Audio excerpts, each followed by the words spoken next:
Ayan, mag-aadobo tayo ng karne ng baboy na may patatas, bell pepper at saka siling haba.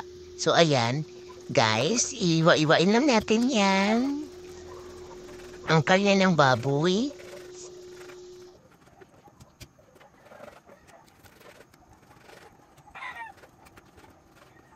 At timplahan na natin, lagyan natin ng toyo, ng suka. So ayan, lagyan natin ng bawang. So lagyan natin ito ng tubig and timplahan natin. Lagyan natin ng paminta, tsaka ng daon ng paminta. Ayan guys.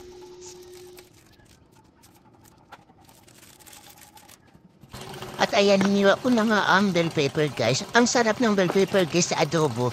Lalo na kapag crunchy yung bell pepper. Kapag magluluto kayo guys, pag maglalagay kayo ng bell pepper sa inyong lulutuin, wag overcook guys. Yung pagkaluto na ilagay niyo agad, tapos mga 5 minutes or 2 minutes lang guys. So patayin nyo na para crunchy pa ang bell pepper. And naglagay pala po ng siling haba guys. Napakasarap niyan kasi yan yung natira yung nag-dynamite ako so may natira. Kaya yan yung nilagay ko sa adobo para medyo may anghang. So napakasarap niyan guys. Tulad lang din ng bell pepper. Pagkalagay, isama nyo na sa paglagay kasama ang bell pepper. So pagka patayin nyo na kaagad para crunchy pa yung sili. Pwede pa mong makain. Kasi hindi na masarap kapag overcook na guys. Paglata na yung gulay. So ayan yung patatas, pinabalatan ko na. So habang nakasalang ang ating adobo, nagbalat na po ng patatas. So ayan na nga guys. Malapit na maluto ang ating adobo. So pwede na natin ilagay ang patatas.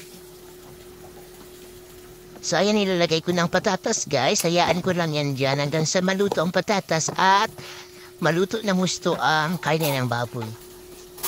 So ayan guys, napakasarap niyan. Try nyo yan.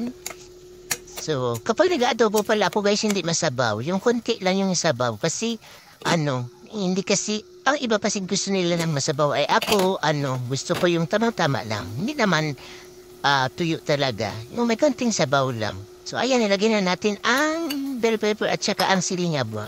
So, ganyan lang guys. Halo-haluin nyo lang paglagay. Halo-haluin nyo lang.